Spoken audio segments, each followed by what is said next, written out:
David Ponraj. I'm the founder and CEO of Startup Space, a platform for entrepreneurship ecosystems.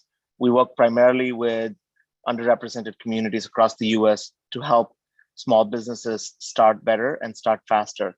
Today, we have a very exciting panel that's going to join us and talk about breaking down barriers in your community. And as I introduce each of you, I would love for you to just say hello and then also share why this specific panel is really important to you. So first up, I have Teresa Densmore, who's a manager at the Commons on Champa and an experienced social entrepreneur. Welcome, Teresa.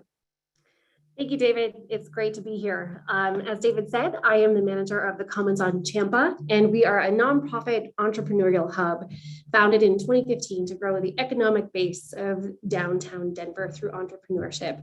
And I was really excited to be part of this panel because the Commons really does take diversity and inclusion very seriously, and it's included in all of our benchmarks and our programs. And I think it's really essential that we include everybody in the steps to entrepreneurship. So happy to be here again today. Thanks, David. Yeah, welcome.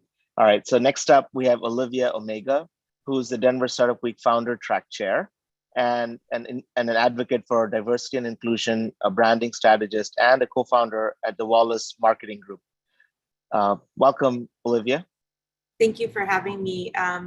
I've been an entrepreneur for more than half of my life and have lived in Denver all of my life. So being very tied and connected to the ecosystem here, I'm really proud of the community that we have here in Denver. We talked about it a lot this morning at the kickoff breakfast of how we're becoming more and more inclusive and more diverse over the years. There's definitely work to be done, but again, I'm really proud of the ecosystem that we have built and continue to build here in Denver. Thanks for having me again. Yep, welcome. All right, next up, we have Stephen Miller, who's a director of venture development at CU Boulder. Stephen also manages the EIR program and has also developed the entrepreneurship program at the University of Denver's Daniel College of Business. Welcome, Stephen.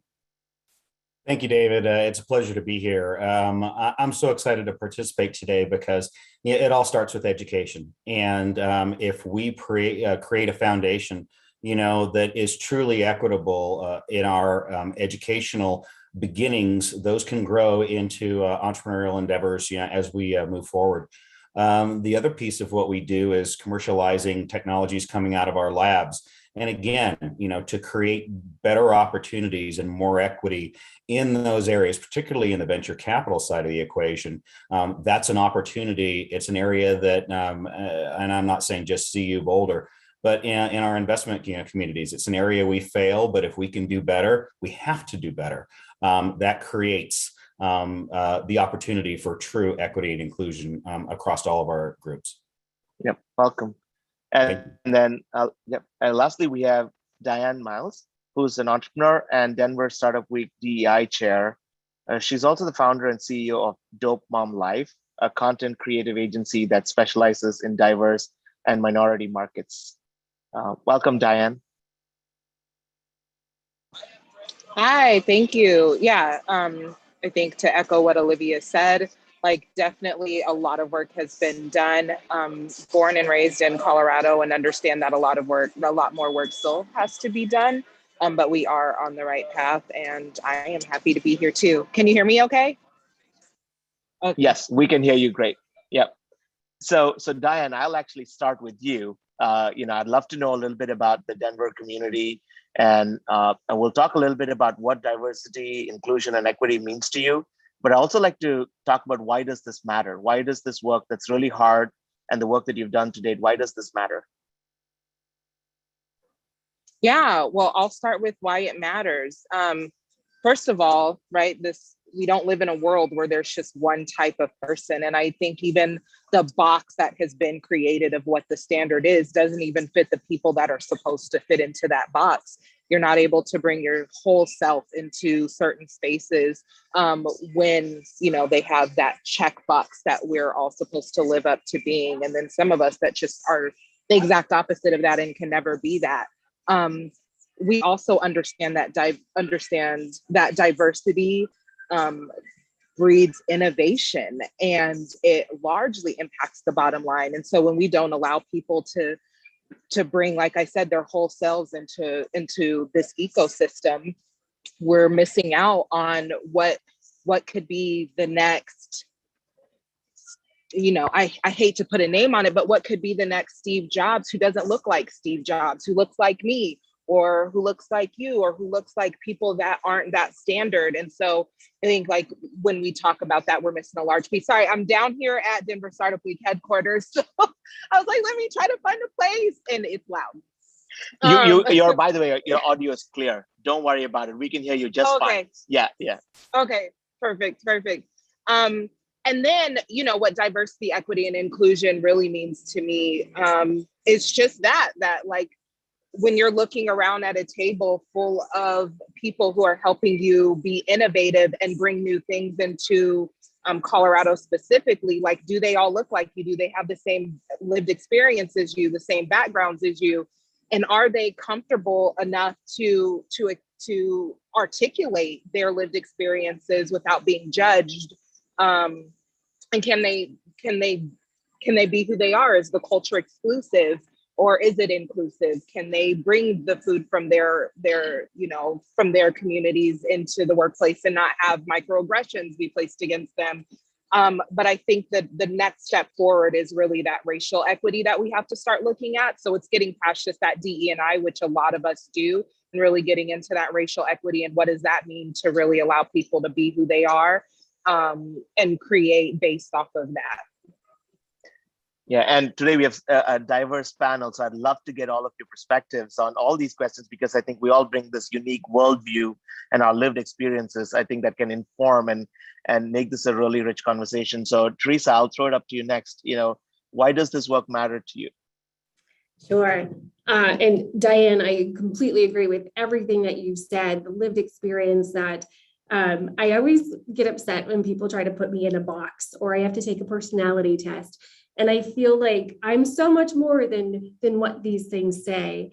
And so don't put me in that box. And so I really love the idea of thinking outside the box. I know that's cliche, but really thinking about what a whole person has to offer. So I think that's really on point. What DEI means to me is, we're all born with different privileges, and with or without privileges. And so really DEI is trying to level that playing field and really providing enough of these opportunities for everybody to meet people where they are. And I think being aware of that, of where, I'm thinking in terms of the commons, of where the commons is and how we can meet people where they are to give them what they need to be able to start and grow their businesses. And so I think it's just so important to think about where people are, what do those people need, and to go from there. Thank you. And Stephen, let me pull you into this conversation, and I would love to also get the perspective of the educational institutions. Why is this work so important to the educational institutions in Denver and Colorado at large? It's fundamental to our mission. It's everything about what we have to do and what we're supposed to do. At a place like CU Boulder, it hasn't happened overnight, and we still have work to do. But amongst our undergraduate population, we've increased our diversity by 73% since 2011 in the last decade. We're at about 33%, which is a higher percentage than the 90% white county of Boulder. So we are representing more of our state, but we've had to do it with intent. And I think that's one of the important things as we talk about, diversity and inclusion. We can't just check a box, and we can't just have a plan that sits on a shelf. We have to go out and do it. So we've gone out and recruited in our African-American communities. We've recruited in our Latino communities, throughout the state. We have more Western Colorado kids from like Cortez or Durango that we didn't have 10 years ago. We have more students from, say, Montbello or Aurora that we didn't have 10 years ago. You have to do it with intent. The other piece of the equation is, we have to look at all the numbers, and we're graduating 116% of the students of color that we did 10 years ago. We've doubled it.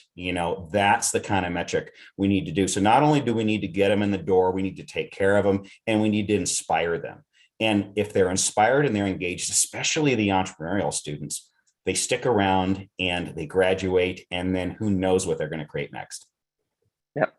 Olivia, I'll pull you in as well. And two things. One thing that Diane said that really stood out to me is that actually diversity drives the bottom line, right? That I think is really telling. But what does this mean to you? And is the Denver community welcoming of entrepreneurs that don't look like, the colors that we expect them to look like? What does the Denver community look like? Mm-hmm. Yeah, when Diane mentioned that about the bottom line, there's Harvard studies, and we could quote all the research about diverse teams make more money and are more successful, et cetera.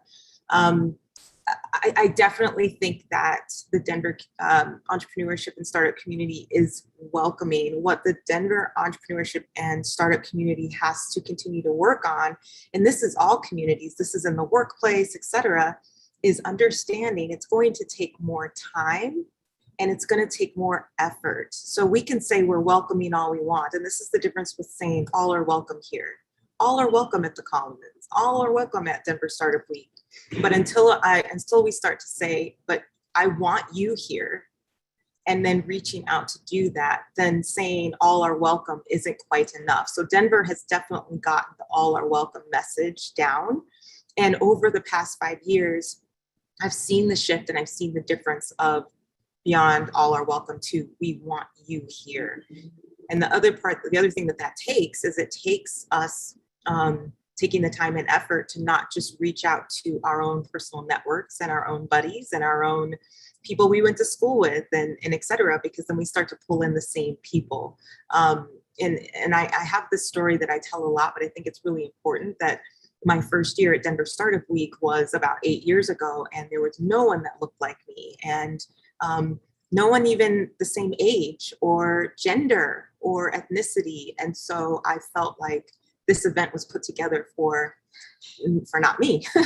So I didn't come back, and I left and took a year off. And then I said, but this should be for everyone. And so if I want it, I can either complain about it or I can actually do something about it. And so over years, working with the planning committee, getting on the planning committee, volunteering, pulling in people, like saying, hey, Diane, let's do this. Like, come on, we got to make this shift. So it just takes a lot of time and effort. Again, I think Denver is welcoming. It's then, okay, how do we go that next level and take the next step so that we really have the receipts to show, and we really have the proof in the community that says DEI is important. Yep. So I'll have the next question to Teresa, and would also like all of your perspectives. But it's one thing to say you're all welcome. It's another thing to build those on-ramps so that, like we have the ASL interpreters on the call, right? To say you're welcome, but if you don't have those on-ramps, you're not going to have the people there. And I go to a lot of conferences where they'll say, well, everybody's welcome, but there are no ramps for the people with special needs or people that don't speak a specific language. So inclusivity also takes hard work. And what are some things that you've done at the Commons, Teresa, or things that you're planning to do that truly make it more inclusive and welcoming? So this is built into the very fiber of the Commons, and it's part of our mission to seek out diverse and underserved populations for our programs. And most notably is our Co-Starters program, which is our 10-week accelerator program. And we aim to have about 70% each cohort of people that are underrepresented. And that for us means women, people of color, veterans, LGBTQ. And so we are really trying to live up to the fact that we want to reach out. So that's what we're actively doing, is trying to recruit underserved people for our programs. We also have a women's council. We've done Women on the Rise events that really focuses on women entrepreneurs. We've done military veterans pitch competitions. So really seeking out these areas that don't seem to be happening in a lot of other places. And And so in the future, in full disclosure, I just started working here about a month ago, but I've been really in touch with the Commons community since 2016. And part of what we're going to do in the next several months is talk to our community about what is missing and really use the diversity, the DEI, as a way to say, are we meeting our needs? If we're not, what can we be doing? And so to those that are involved with the community, stay tuned, because we want to hear from you about how we can make this a better community for you. Perfect. And does anybody else want to jump in just from your own experiences on how we can make it more inclusive for small businesses, how we can make it more inclusive for people that need help getting into the workforce?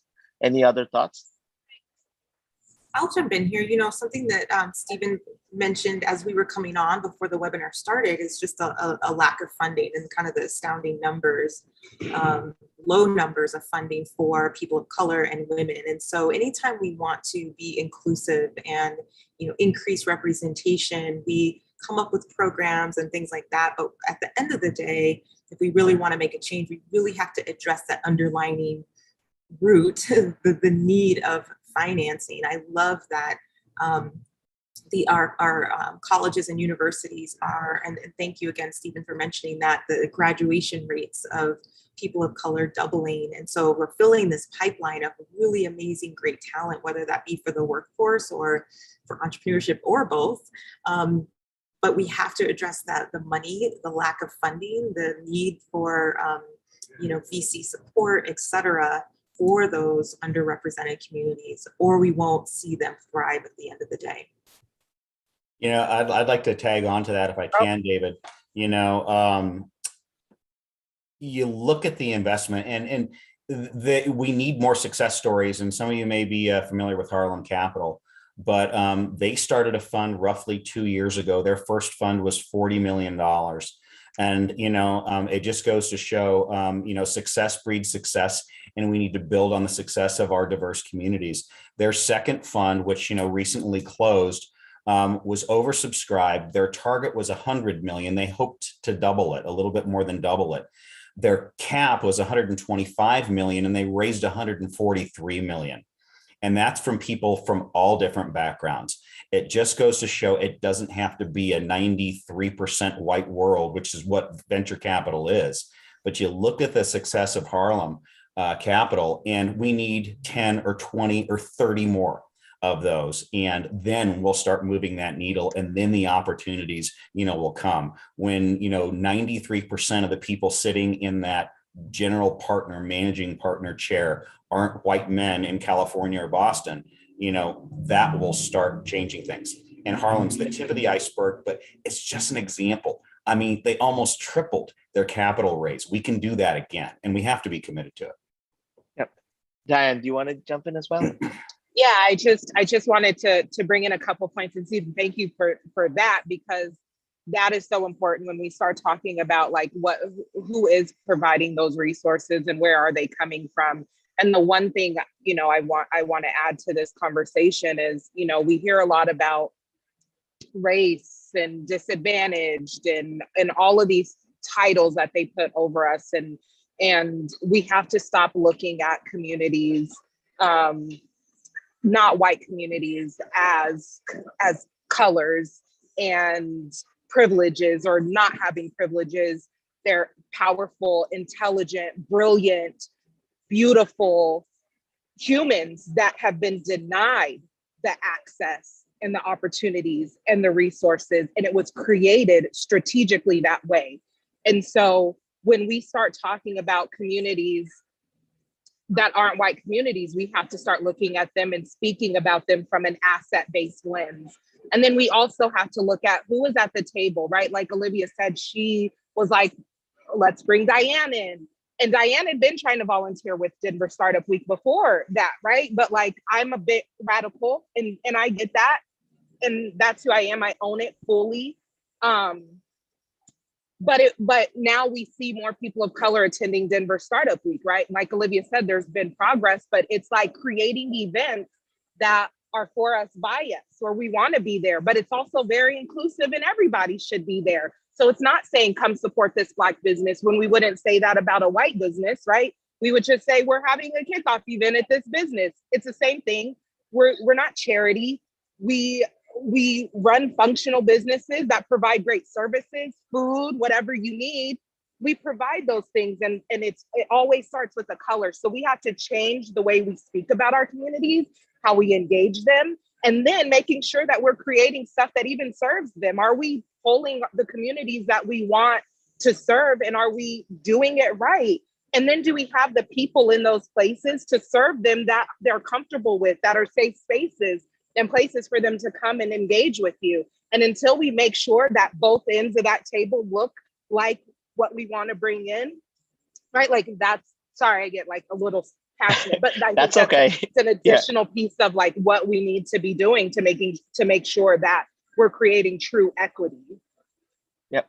And we'll continue on that theme, Diane. So thank you for bringing that up. And, you ought to bring your whole self. So if that's passionate about the subject, I want to see all of it. So that's great. I want to ask Olivia, I'll ask you first, and then would love to get all of your perspectives around this kind of work. Needs to be very intentional, and you got to build the infrastructure. So let's take it even another higher level, right? Let's talk about the small business community. We saw with PPP and IDLE, a lot of the money that was approved never made it to the underrepresented communities. And that was because the infrastructure, like Diane said, like you got to have all the programmatic elements that didn't exist. There was no trusted banking relationship. And for PPP, you needed to have trusting banking relationship, and you needed to have cash flow statements. And a lot of underrepresented communities weren't structured that way. They didn't have those pieces. They were still really good businesses, but the programs were not designed the right way. And there wasn't investment in that infrastructure to make them successful. So let's talk about, if we're going to be intentional about this, what does this take? What does it take for a community to be truly welcoming? How can we invest in all the right places? So when you say, this Denver Startup Week is for everyone, you've actually thoughtfully built all those pieces out. Yeah, that's a really great point. And it actually goes back to exactly what you said of your eyes being open to the barriers that are being put in place. The PPP loans are a great example. The loans where you've had to have, 3 to 4 employees, and I don't think people think requiring 3 to 4 employees, or like you said, cash statements and, X amount of revenue, it doesn't click that, we're excluding 50% or 20-30% of the startup population or entrepreneur population by putting those things in place. So just simply being aware of that. One thing that has come up with Denver Startup Week, which has shifted a little bit with COVID, is the fact that the barriers we were putting up by having Denver Startup Week all over the city and no childcare or a lack of childcare. And that's something that Denver Startup Week did end up putting in place prior to COVID, because we wanted it to be accessible for moms, for people running their businesses at home and juggling kids, etc. So it really just takes a moment of pause. And again, when you want to be intentional in this work, you can't run fast. You can't get things done immediately. So it's pause. Let's evaluate, why do we have these qualifications in place? What's the point of them? And are we excluding populations that need this access by putting them in place? It takes people like everyone on this call, like Stephen and Teresa and Diane, to raise their hand and say, wait, we need to pause and we need to look at this. And sometimes it takes a lot of raising your hand and a lot of being the squeaky wheel and get louder and louder to get that to happen. But again, I think once we're aware of that fact, we can actually, again, examine why do we have these things in place and tear down some of those barriers. Well, would any of you like to go next? Okay, we'll keep going then. Let's talk. Yeah, go ahead, Dan. I want to make sure I answer it right, because I have a couple thoughts, but I will go off on a tangent. So one more time, what are we? Yeah, so we're talking about building infrastructure. So, we want to do this work, but this comes at a cost. And I like how Olivia said, pause, right? And let's evaluate. And what else should we be doing to make sure that there's intentionality? And without that, you can say all you want that, PPP was for everyone, but really the underrepresented community didn't get any of it. And that's because the criteria that they set forth, which was, you'd have a banking relationship, etc., did not apply to them. So Yeah. you got to go, if you want to say, you have to have cash flow statements, you have to invest in advisors who can help them fill out cash flow statements. So you got to have people on the ground that can work with them, right? Like having childcare available if you want single mothers to, or people that have kids at home to participate, you got to have childcare for them. So you got to be intentional, but you also got to invest in that infrastructure to really actually make it inclusive. Yeah. So the couple points, it might be 3 points that I wanted to make were, I'm with Olivia with we need to pause. I think we pause when we see that it's not working. We need to pause. But I think enough study and enough information is out there that we understand the barriers to access. And so the pieces that I would add are, first, we need to look and see how we can support the communities that don't have these structures and these systems or these ecosystems set up in their communities. How can we support them doing it themselves? Because we understand, and I'm going to touch on just wealth creation a little bit. We understand how wealth creation works, and it's within your own it's having an ecosystem within your own community, so that you can circulate that wealth in your community. And we need an ecosystem when we're specifically talking about financial structures that are created by us, for us, because we understand what some of those issues are. We understand what the issues are best and how to best serve our community members individually. And then I think another piece to that is, well, maybe I'll pause there because I lost it. But yeah, we need to create those ecosystems or help support those. Oh, that was the point. To Olivia's point with like, they weren't able to, they didn't have the financial structure in order to provide some of these things. I think we have to start looking at Colorado as a whole and look at the large Fortune 500 companies we have here. And it's great for them to be at Habitat for Humanity volunteering. And it's great for them to, be at, some of our shelters that house our homeless people and volunteering. But what does it really look like to take that workforce and put them into organizations that really need their support and help them support them? Like, when you have that social capital and you can just make a phone call like, hey, I need help with some CPA stuff. But for us to look at our large organizations and how they can start using those volunteer hours to really impact our, Black, Brown, Indigenous community members that really need that assistance. Yep. And I see, Stephen, you're unmuted if you want to jump in. David, I think Diane hit on such a critical statement, such a critical element, and that's our communities supporting, our communities within their respective ecosystems, and then expanding out from that. One of the things I looked at, in anticipation of today, I looked at the 8 wealthiest female self-made billionaires in the world. And, the interesting lesson in that, amongst others, was 2 were Asian, 2 were white, and 2 were African-American. You probably could guess one without even trying, which is Oprah. I was looking at the activities post billionaires, if you want to call it that, of some of these people. It was really interesting to me. Meg Whitman, from eBay was one. Robin Fenty, who most of you know as Rihanna, was one as well. And, of course, made billions partnering with LVMH, the luxury goods manufacturer. But the thing that really intrigued me about the community, and this goes back to what Diane was saying, as far as support, women supporting women and people of color supporting people of color, and expanding that even farther after, you have to tap your community. I looked at Whitney Wolf from Bumble, and she's on that list. Now, Whitney created a $20 million fund to support startups. Pretty impressive. However, based upon her net worth, the average VC general partner is risking about 10% of their net worth in high risk capital investment. If Whitney would have done that, she would have invested $160 million in that fund, not 20. So, going back to our communities have to support each other. and regardless of whether it's a community of color or a community based by gender, or really just our entire community, period. We've got to tap, those networks, like Diane said. It's important. It's really important. Yeah, thank you. So that's fascinating. Oh, let's talk a little bit more about wealth creation, because this is one topic that I've been wrestling with the past few weeks, which is even through COVID, the rich got richer and the wealth gap keep getting even bigger.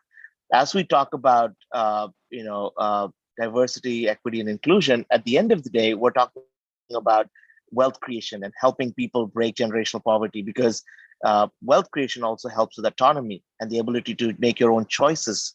So what can we do? And this is a really big topic, so I don't want to get philosophical, but even simple things in our community to create on-ramps where we can actually help with generating more economic activity through supporting small businesses or helping entrepreneurs find that relationship that can get them the next job or get them back into the workforce. And Teresa, I know you run a lot of programs, and you mentioned a couple of them. Maybe you can help start this conversation by talking about, especially when you look at women, people of color, returning citizens, veterans, and other underrepresented communities, what can we do to make wealth creation at least move the needle on making it a little bit more equitable? That's a great question, and I think a big, complex question. I'm not sure I've got the answers for that, but I think we've touched on this topic a lot already. Is just really being aware and being intentional about it, and making it part of what you're doing and what the community is doing. And I feel like Denver as a whole has bits and pieces that is open to this. Denver Startup Week, how it's changed over the years, the Commons, how it's part of our mission statement. And so I think we just have to keep doing more of that. I know Olivia mentioned childcare, and I'm actually in a big childcare situation right now. And it's those things that are out of your control right now. And you're just like, how in the world can we make this work? And so I think it's really about the innovation of being creative about how we solve these problems. And it is about bringing the diverse people in a room together to talk about this, or raising your hands about, this is an issue right now. What are we going to do about this? Because this isn't just me experiencing it. It's that old adage that if you have the problem, someone else is having that problem or that question.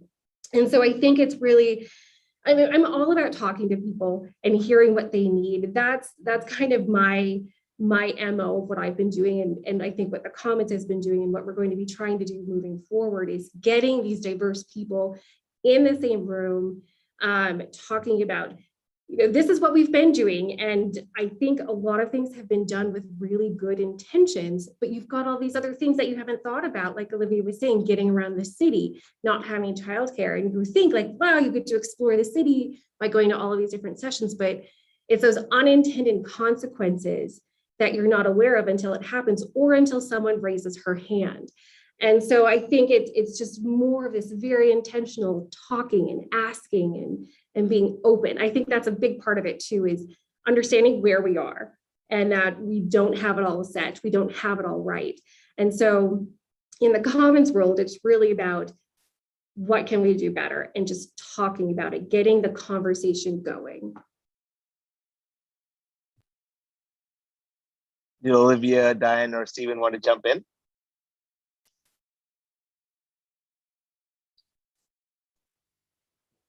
I talk a lot, so I was like, "Do I want to?" You're on a panel. You're on a panel to talk, so you're welcome to. See. Oh yeah, of course. But I was like, let me see if anybody else has anything. So this is such a loaded conversation, specifically when we're talking about wealth. And ecosystems that create and generate wealth, and how wealth building happens in communities. And so I'll just say this, and then I'll leave it and see what Olivia or Stephen has to say. But I think we have to start looking at, especially in entrepreneurship, when we have people come to us, and everybody wants to build the next big tech thing. But I think also we have to start looking at, how do we set people up to really create ecosystems within their communities. And I don't know if everybody knows the stats around the circulation of dollars within communities, but in the I think Asian communities have it pretty figured out. The dollar circulates, I think, for 30 days within their communities. The white community, I think it's like 26, or Jewish community, it's 26. White community, I think it's 18. Then you have the Latino, I think it's like 8 or 9 days or something like that. Don't hold me to these numbers because, and then in the Black communities, it's 6 hours. And so we understand that we don't have an ecosystem in our community. And then we all have to figure out, how do we create ecosystems that keep that wealth in our communities so that we're able to build wealth, right? And so, I know I have a creative content agency, but I'm also looking at other ways to diversify my business portfolio, if you will say. But what does it look like for us to have people that own gas stations and grocery stores, and those, because those are still very much needed resources, and they're great opportunities to become to get into the entrepreneurship world. And people don't always think about that when they think about starting a business. So how do we set people up to start creating ecosystems so that we really can build wealth in communities where it really, in a way that it really matters? Because we're always talking about tech and all these other things, but I think there's a large disconnect between the businesses that we can really run and how we can really create ecosystems for communities to generate wealth. Thank you. So just for the audience on the call today, if you have a question, you can always ask the question in the Q&A, and we'll ask the panelists this question. So I have a question here. Any one of you wants to take, wants to answer it, can take this question, but I'll just read it out for the rest of you. So from Cortez Hollis, I hope I pronounced the name correctly. We truly appreciate your time. My name is Cortez Hollis. I am an African-American who launched a company called Protein Water that sold out nationwide in 6 days. That's amazing. And the question is, they still yet to find space for equity and funding for pre-seed. So far, all of this has been done on my own hard money, and I understand in order to grow and scale, we need more. How do we go about doing this with such opposing barriers for financing while still in pre-seed? I think this is a question that gets asked a lot. So would one of you like to start by answering this question?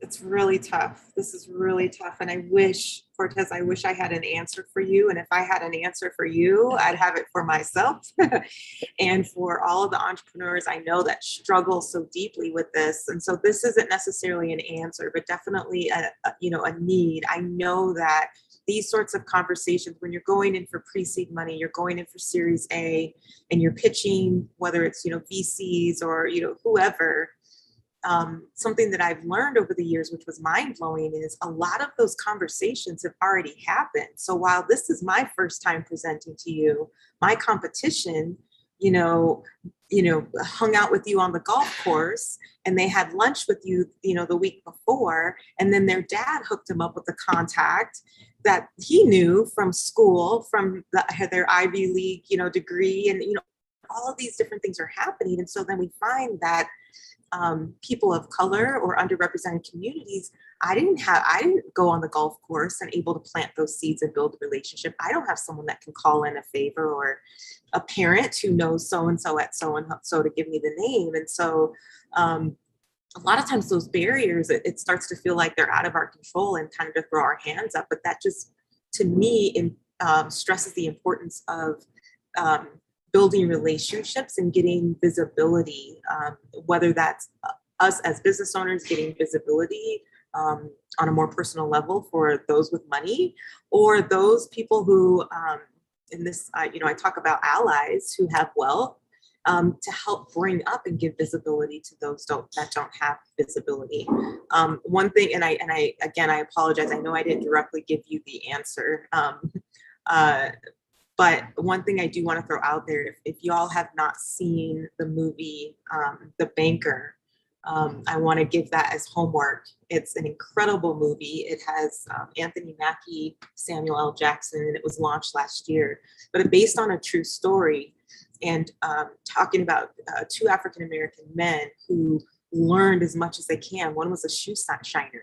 So he would shine the shoes as a little boy of these wealthy businessmen who talked about their, Series A's and their investments and the stock market and how they, owned a bank and bought a bank. And he took notes as a little boy and grew up. And that was how he learned this information and then passed it down. So based on a true story, for me, it was really inspiring, and just opening my eyes to the fact that we can become our own banks. We can pool money and power, and we can start to fill this need for our own selves in a way over time versus having to rely on, people and organizations and funders that don't see the value in what we're bringing and the value in protein water. I've actually heard of protein water, so I do want to just give my shout out to Cortez.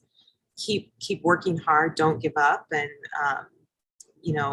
praying and stay connected with everyone in your circle, including us here at Denver Startup Week in the Commons. Anybody else would like to jump in? Yeah, Cortez, I just maybe throw out two potentially actionable things for you. First, you mentioned that it got a lot of traction with athletes. So I'd say there's two opportunities there. The use of their image, if they have a strong public image, or the use of their dollars, if they're a particular athlete who's made some. So, since what it sounds like you're looking for is more of an angel investment than, say, or a seed, than like, say, a Series B, that's an opportunity to potentially tap them if they're advocates and they're users of your product and they love it. Tap either one of those things, either the use of their image and or them as an advocate, or potentially capital, especially since you're looking for maybe a slightly lesser dollar amount. The other thing I would say is, we talk about the scarcity of venture capital for women and for people of color. It is better than it used to be. That we've barely scratched the surface, but it is better than it was. And I would say Google, top equity and inclusion or diversity and inclusion funds nationwide. There are 50 more than there were 5 years ago. And a lot of them do specialize in seed funding. And you may be just the candidate that they're looking for. Do pay close attention to what kinds of industries they invest in, because if they invest in tech and software or medical or bio, that's not going to be your target. If they do invest in consumer, half the time people don't go to the right VC to start with. Do go to the right VC that specializes in consumer product and in particularly health and related that segment, so to speak. But look for those because they are out there. Perfect. Diane? The two things that I have for you are Rocky Mountain Venture Club is looking at a way to provide funding for companies that are more service-based that aren't specifically tech. And so they're working with a couple of different models on how to do that. And I went through there as kind of a guinea pig. And so I would say reach out to them at Rocky Mountain Venture Club, because they are their investors are looking at how to invest in Black, brown, and other communities of color. So I think they would be a great one. And then the second point is foundations. So look, and people don't know that you can tap foundations for funding in organizations and stuff. And so look at like their mission, vision, and values and find one that kind of aligns with what you're doing, or figure out how to make your presentation really model, like really fit in with what they're doing. And that's another option for funding. And they're a little bit easier to get connected with, especially in Colorado, because you can find the names for a lot of the EDs right online and reach out to them directly. Perfect. Thank you. And Thank you for asking the question. Hopefully, Cortez, we've helped, and I would hope that Cortez can reach out to you all individually. Maybe there are some other doors you can help open um, after the conversation, after this call today. So I'd like to ask one last question, and I also want to give you all a chance to share your closing thoughts. When we have these kinds of barriers that we know of that exist, where you have a founder that's doing really well, but just because of the way the system is set up, is not able to have a fair or level playing field, what can we do to move the needle? What can we do through our collective voices and our collective action? What can we do to, and this panel today is a great example of starting the conversation. And I know, Diane, you talked about spending the money in your community, which I saw somebody in the chat actually talk about spending their money in their community to help.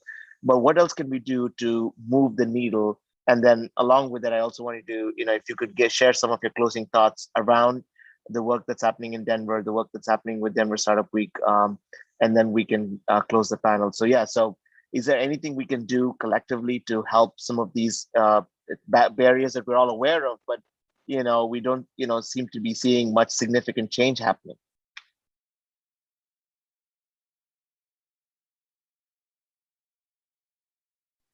Something I mentioned earlier, that it's going to take a lot more time and energy and resources and effort. So, a couple things we could do to move the needle is not take the easy way out. And this kind of touches on what Steph posted in the comments, as well as Michael. It's easy to order something on Amazon. My first business was a children's clothing line long time ago. It's easy to order a baby shirt on Amazon or to run to Target, but to order it from a small business owner, BIPOC or not, it doesn't matter. You're literally, I would get up and do a dance party when I got an order because I knew that was helping me provide food for my kids. So it's always helpful to go out of your way, to spend the extra money, to drive where you need to drive to pick up. Same thing with hiring, to go out of your way, not call your friend from so-and-so that you worked with in the industry 10 years ago. Do you have someone you trust? But in reaching out and saying, okay, I'm going to reach out to these different audiences to see if there's someone with that skill set, instead of relying on my own network, because I'm in my own network are the same people that look like me, the same people that we continue to hire. It's going to take more time. It's going to take more money. It's going to take patience. But that's how we start to move the needle, is not taking the easy way out.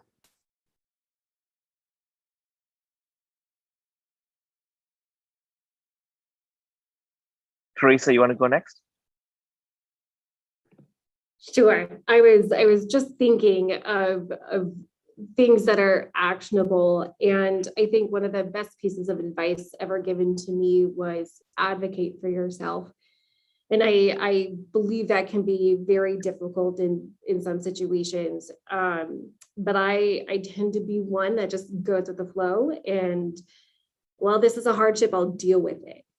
And I think a very important thing is to no longer deal with it and to say, this is happening. This is what's going on. And there has to be, a venue for that. If there's not a venue, create that venue. And I know that's really easy to say, and it's very hard to do, but I think that's a key component of all this is find the solution. If there's not a solution, find the solution. We're entrepreneurs. That's what we do, is we find solutions to problems.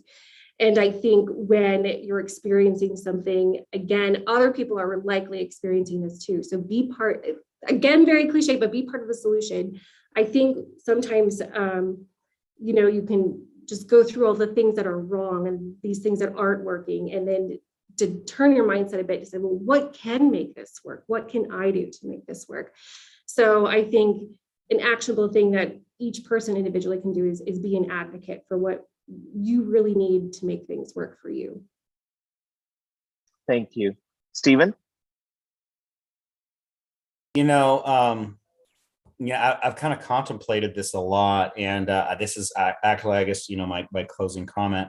And I touched on it earlier. There are a lot of people that look like me that pay lip service to this and they come up with a plan, and they check all the boxes, and the plan goes on the shelf, and then things continue on like they did before.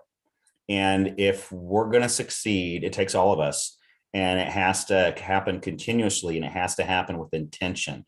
I can't stress that enough. It has to happen with intention, and it can't just be in response to the things that happened last summer. It has to be a part of our DNA. And it sounds like a cliche, but we're all on this planet together, and we've got to love each other and treat each other with a little more respect than we have been. And it has to have intent every single day. And it takes people that look like me, and it takes people, we have to support it, enable it, and value it, there's so much power and so much brilliance and so much innovation coming from every pocket, of not just this country, but this, planet. Half of my innovators at CU are foreign born from somewhere else. 48%. So it comes from everywhere. We've got to champion that, and we have to keep trying. Thank you. And Diane, I'll give you the last word, but before you go, I'll just share one thing, which is my personal take on this, which is we all have a voice, and we don't realize how powerful even our individual voices are. For example, I was at a recent conference where I was speaking on disabilities among entrepreneurs. And so as I was preparing for it, I asked myself, wait a second, are we going to make this inclusive so that we're speaking on disabilities? Are there entrepreneurs with needs that can access the session? So I went up to the organizers and said, by the way, if you have any difficulties seeing or hearing, can you still access the session? And they said, no, we never thought about it. And I said, well, isn't this kind of ironic that I'm speaking about this, but the people that I'm speaking about can't actually be part of this? And their response was, well, we never thought about it till you actually said something. And yes, we're going to make significant changes to make this happen. It was kind of, not the answer I wanted to hear, but still, I felt that by speaking up, being the first person to actually ask about it, I was able to actually force them to think about making this more inclusive the next time around. And I felt like I was able to move the needle, at least in a very small way, to say, okay, if you're doing an event like this, you need to think about the people that might not be able to participate if you don't have all those on-ramps to this event. And my voice was able to make a difference. So I feel like we can all make a difference every single day, being a little bit more intentional, just pausing and thinking, am I going to make a difference to the work I'm doing today? But I'll give you, Diane, the last word on this conversation. Thank you. No pressure at all. You're so eloquent. There is no pressure for sure. Everyone had really great points. It takes all of us. And we all have to be intentional. And the one thing I've learned, in my work with Dope Mom Life which is very different from what people think it is, which is very community focused and community driven. There's times and there's rooms and there's spaces and there's places where I have to speak, even if my voice is shaking, and even if I am afraid to speak for my community. And that's every single day. So I think it's one of those, things where we're not just speaking on behalf of ourselves, and we're not just doing what's best for us, but in a lot of these situations, we kind of have our communities on our backs, and it's making sure that when we're in a situation, we're making sure that it's better for the next person who maybe doesn't even look like us, but who experiences the same barriers as us. And like Stephen said, it takes all of us, and we all have to be intentional, and it takes true diversity, which is all of us. Stephen, me, you, Olivia, Teresa, it takes all of us being consistent and dedicated to this work, and not just letting the moment from 2020 fade into the black, but continuing to have these conversations and actually doing the work. So conversate, come up with a plan, do the work, try again, Awesome. Yeah. So on that note, we'll wrap the session. Great thoughts. Thank you all for sharing practical advice, for sharing your point of view, helping us move the needle through this conversation today. Stephen, Teresa, Olivia, Diane, thank you so much for being on the panel today. And for our participants and for our audience, hope you had a great session. Enjoy the rest of your Denver Startup Week.